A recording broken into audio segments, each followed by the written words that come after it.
Ask you about Gaza. U.S. wants Pakistan troops to be in Gaza. Has U.S. got a consent from Pakistan that they will be sending their troops in Gaza for peace building and peacemaking? Yeah. Well, look, in fairness to all the countries we've talked to about being and having a presence on the ground, I think they want to know specifically, what the mandate, what the specific mandate it was, the funding mechanism looks like.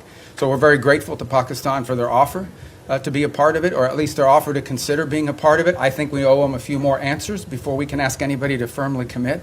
But I feel very confident that we have a number of nation states acceptable to all sides in this who are willing to step forward and be a part of that stabilization force. And certainly, Pakistan is key if they agree to do so. But I think we owe them a few more answers before we get there. We're trying to make a lot of progress here I think the next step here is announcing the Board of Peace, announcing the Palestinian Technocratic Group that will help provide daily governance.